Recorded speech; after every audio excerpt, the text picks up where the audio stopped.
Hello, I'm Annette Young and welcome to the 51%er show about women reshaping our world. In this special edition, we examine how climate change is affecting the lives of women as rising temperatures and increasingly extreme weather events continue to impact communities worldwide. This as the world is also facing a warming El Nino climate pattern in the coming months. We begin in India, where a series of recent intense heat waves has pushed temperatures to dangerous levels. Beyond the growing concerns about the impact on agriculture and the economy, the extreme heat also poses a particularly serious risk to pregnant women, as Luke Schrago reports. Parts of India have sweltered since the middle of May, with the mercury hitting the mid to high 40s. A recent study found that a day of extreme heat could lead to well over 3,000 excess deaths, a figure that multiplied by 10 over 5 days, underlining the danger to health, particularly for pregnant women. During pregnancy, blood pressure usually remains on the lower side. If women do not consume an adequate amount of water and develop heat stroke, then their blood pressure might fall and they can develop confusion and can also collapse. Dangers to which the unborn child would also be exposed as the mother's body pushes harder to protect the fetus. At a checkup, one woman explained how she copes. I get myself treated on a timely basis. I don't go out in the sun so that I don't catch the heat of the strong summer wind. I eat more protein and less street food, and I consult my doctor regularly. It's a good start, but Indian health workers have been warning expectant mothers to take particular care, such as staying inside during peak hours, taking cool showers throughout the day, and not just drinking water, but electrolytes to replace what's lost through sweating. Pregnant women are regularly advised to consume liquids, not leave their homes on an empty stomach, cover their bodies with cotton clothes, and wear cotton clothes here at the hospital. Advice is all very well, but the broader trend is a concerning one. Parts of India aren't just heating up, they're doing so for longer than before, leaving a question mark over just how long some of those most vulnerable can sustain it. And joining me now from London is British feminist and author Natasha Walter, whose latest book is entitled Feminism for a World on Fire. Natasha, thank you so much for joining us. The overriding premise of your book is that climate change and gender inequality are very closely linked. Can you explain how these two issues actually connect? Yes, absolutely. I think in the world as it is now, we cannot separate these two issues, women's rights and what's happening to the climate.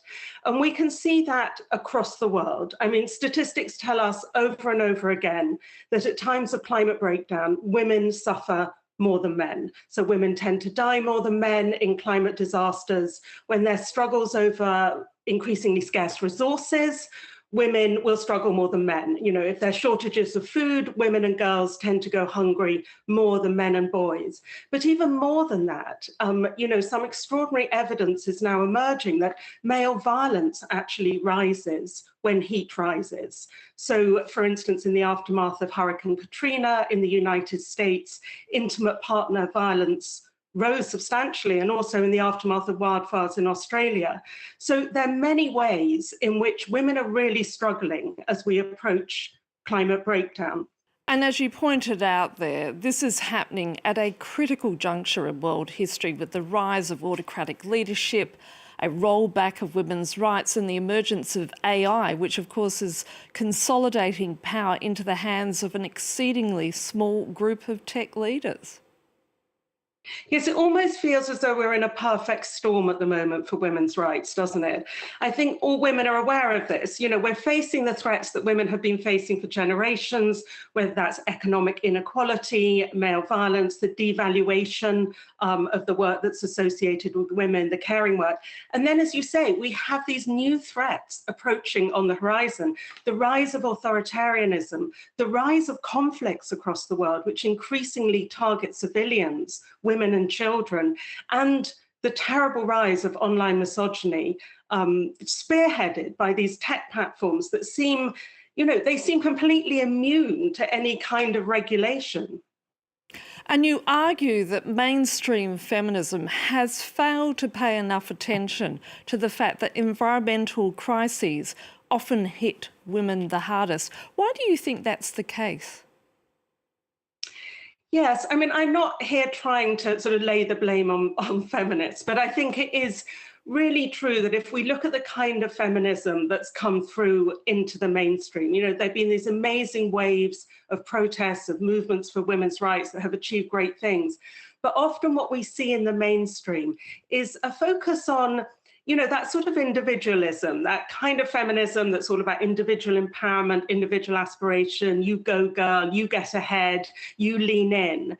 But that kind of feminism that focuses very much on individual aspiration, on getting ahead within the existing system, I argue in my book is simply not radical enough, is not broad enough, is not strong enough to meet these huge challenges.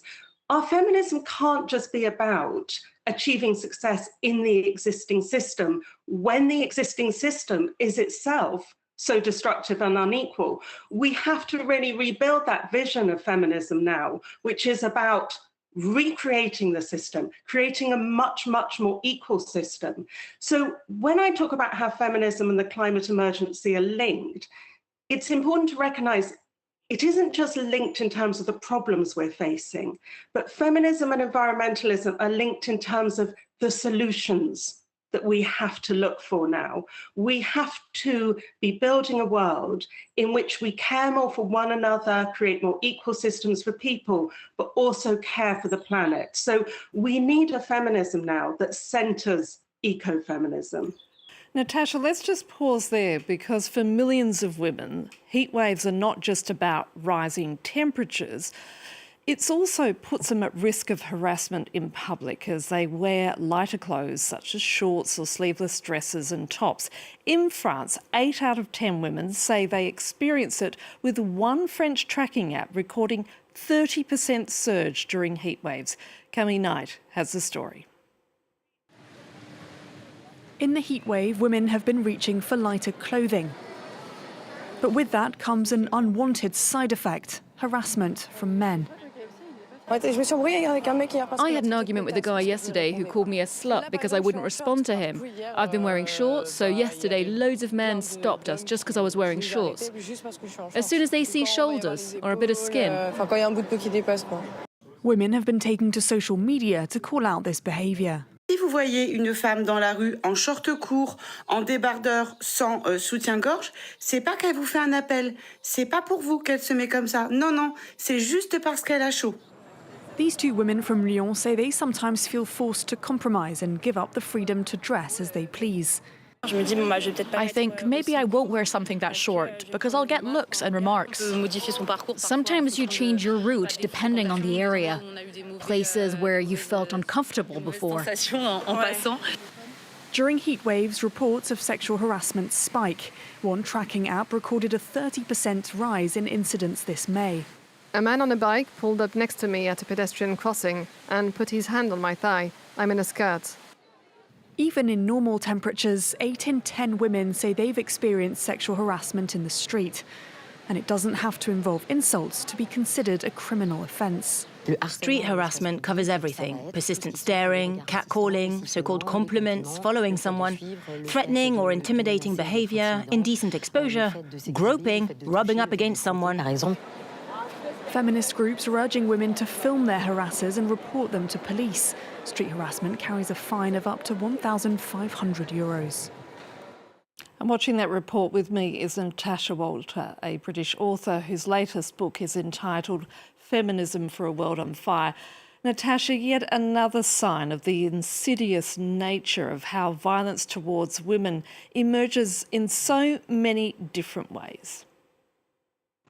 Yeah, so it was a really interesting package. I would question that the emphasis in the report on women's behaviour and women's clothing, this isn't about women's fault. And it's been studied across the world that male violence and harassment rises when heat rises, even in places where women are very unlikely to be wearing, you know, the short shorts and tank tops that were featured in that report. So there's clearly a connection between male violence and the rising heat, which we can't put down to women's behaviour. This is about structures of inequality in society, about the patriarchy and what men feel entitled to do when they're under pressure, when they're feeling under threat.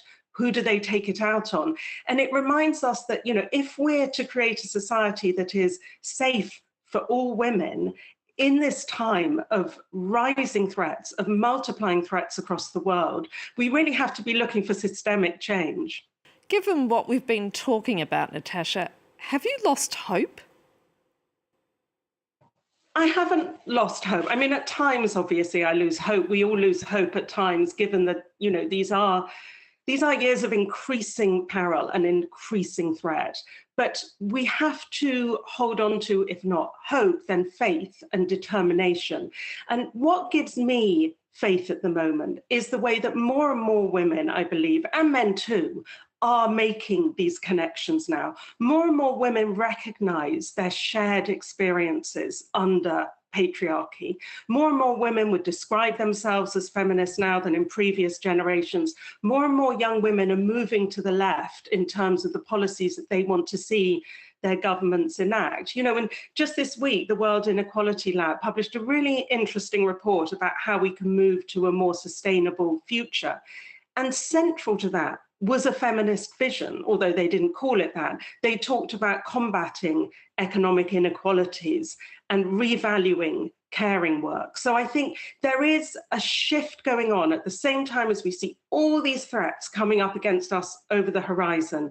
There is coming to meet those threats, I believe strongly, a shared consciousness of the fact that we do need radical change and the importance of working towards that.